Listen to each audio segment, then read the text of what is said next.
A poor job and left the courtroom a disaster. And what's this?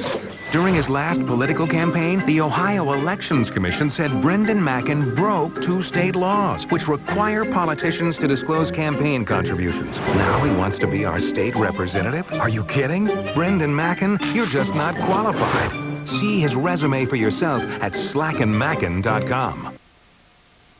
The head of the Secret Service is shown the door. Julia Pearson is out after a series of dangerous and embarrassing lapses in presidential protection.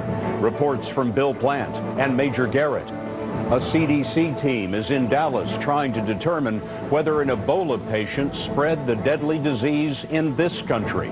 Reports from Manuel Bojorquez and Dr. John LaPook. Anna Werner on another virus causing respiratory illness in children. It's petrifying. It is absolutely the scariest thing ever to see your child not be able to take a breath. And Carter Evans on an invasion of walrus. Why tens of thousands are hitting the shores of Alaska.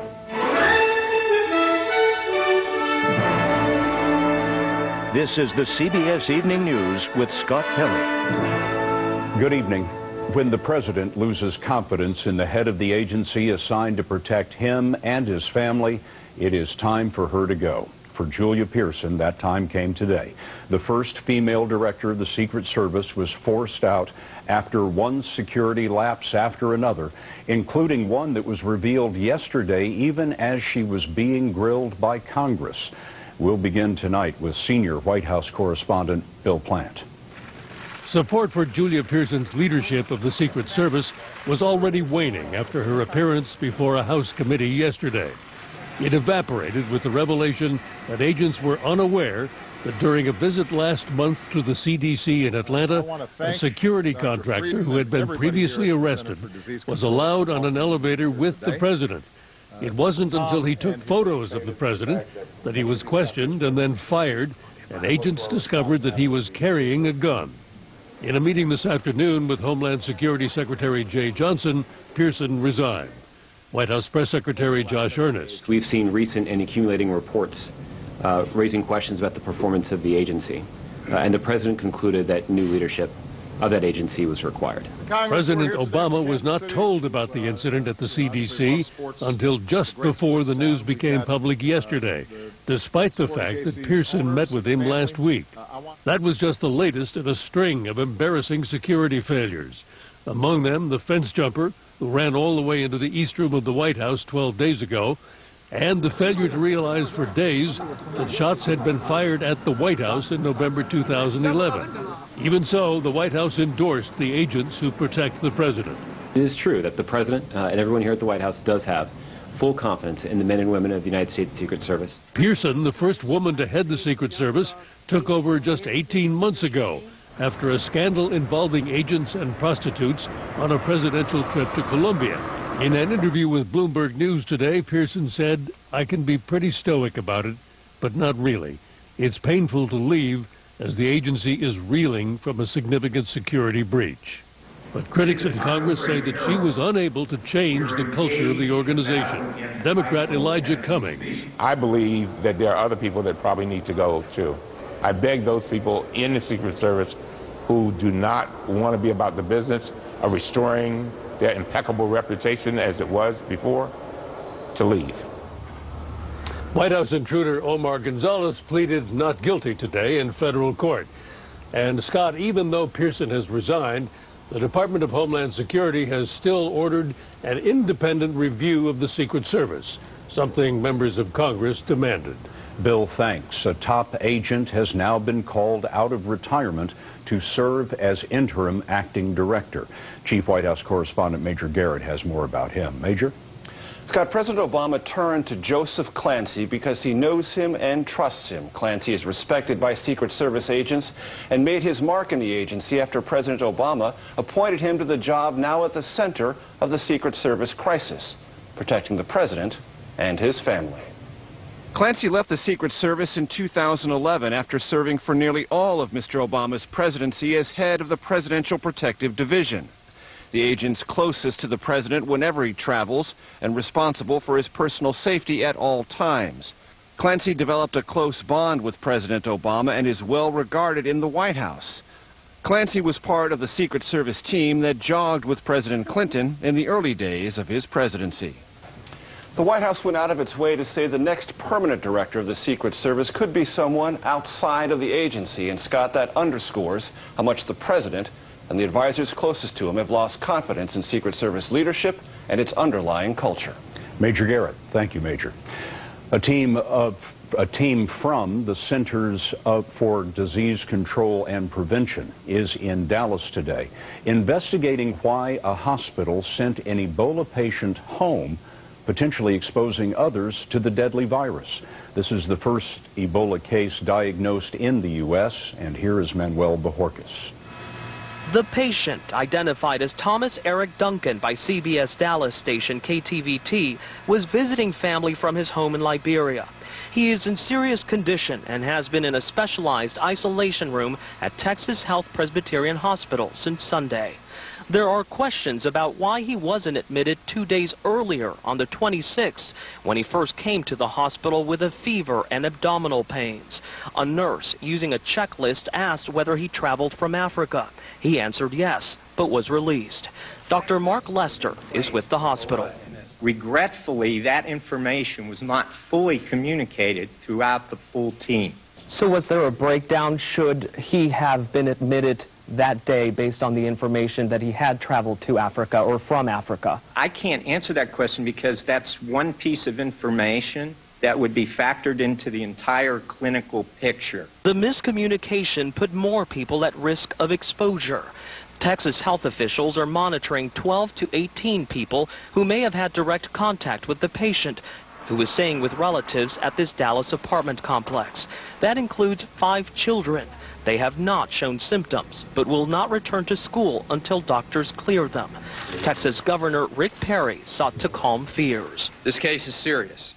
Rest assured that our system is working as it should.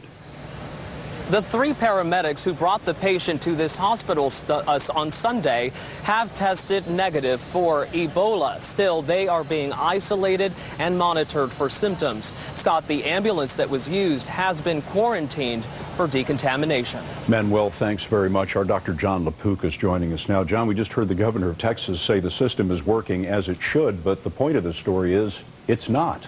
Right. While the CDC remains confident that this Ebola infection can be stopped in its tracks, the organization, the CDC, has real concerns about what went on there and why protocol was apparently fumbled. I mean, after all, for the last month or two, they've been sending out all sorts of e-blasts and communications. I've gotten them saying, be on the lookout for Ebola. And that means that symptoms is like fever or nausea or headache, minor ones that can seem like a virus. Think of Ebola and always ask a travel history. And yet here, the first time when somebody comes in who turns out to have Ebola, comes in and protocol should be followed, it's apparently fumbled.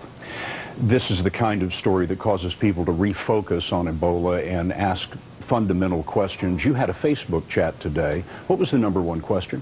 Well, people were really concerned about who might be at risk, and specifically one person wrote, I have questions. My main concern is the transmission of the disease, and she specifically wondered if it's perhaps spread by coughing or somebody sneezing. And the CDC, every expert has said time and time again, it's not spread through the air.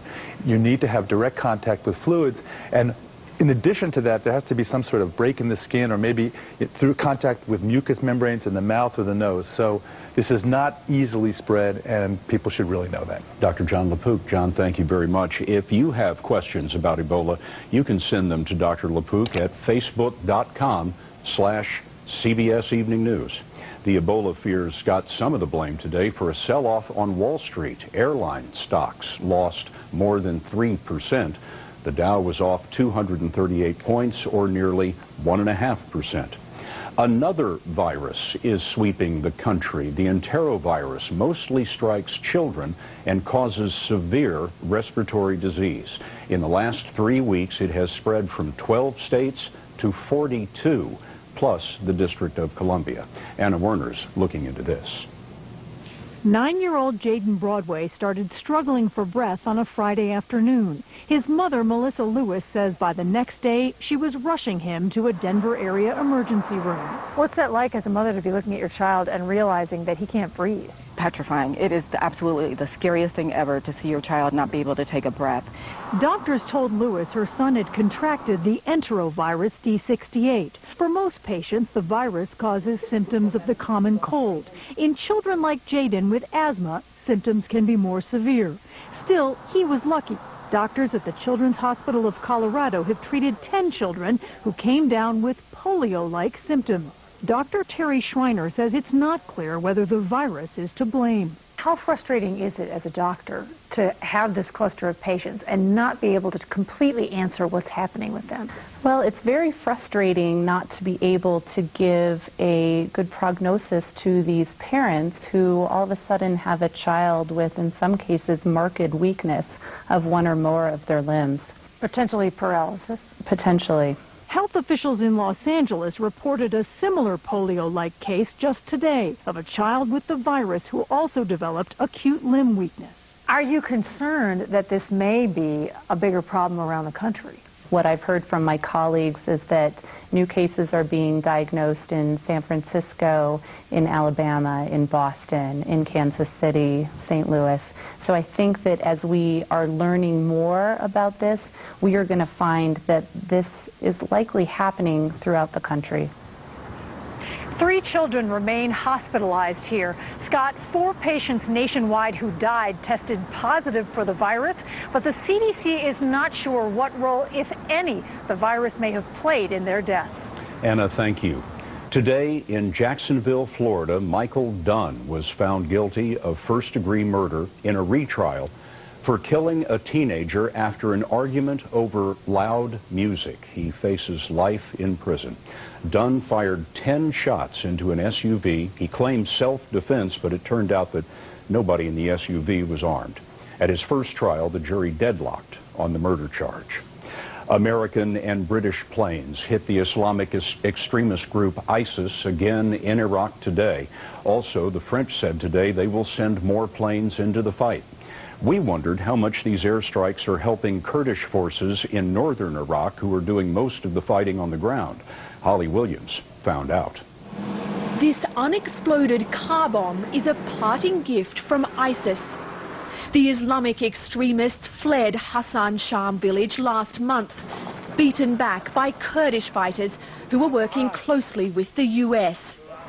But the ISIS militants inflicted as much damage as they could before they left, and even blew up this bridge to protect their retreat. Hassan Sham's streets are now deserted. At least one home was booby-trapped with an explosive. The Kurdish fighters say the only reason they were able to recapture this village was a series of US airstrikes that pinned the militants down in one position and destroyed several of their armoured vehicles. The Kurdish fighters, known as the Peshmerga, told us they coordinated American airstrikes on these buildings, used as ISIS command centres. At a nearby Peshmerga camp, we met Iraq's Deputy Prime Minister, Rash Shawaiz. Are you seeing ISIS change their tactics because of the strikes? Yes, this is remarkable. In what way? Just like I said, they are not moving in columns, in big columns. They are trying to hide their vehicles.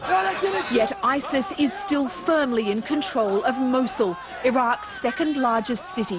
At a Peshmerga position overlooking Mosul, they showed off this heavy machine gun they told us they captured from ISIS.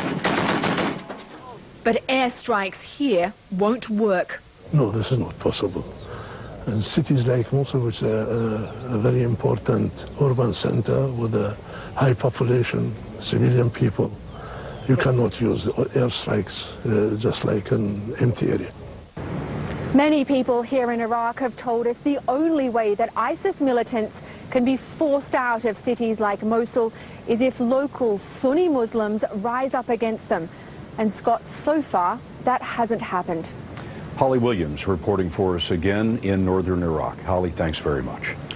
Today in Hong Kong, protesters filled the streets for a 6th day, refusing to go home on a national holiday. They want China's communist government to stay out of local elections. China promised full democracy when it took over Hong Kong from Britain in 1997. In Washington today, Secretary of State John Kerry told his Chinese counterpart autonomy is essential for Hong Kong. Foreign Minister Wang Yi said this is China's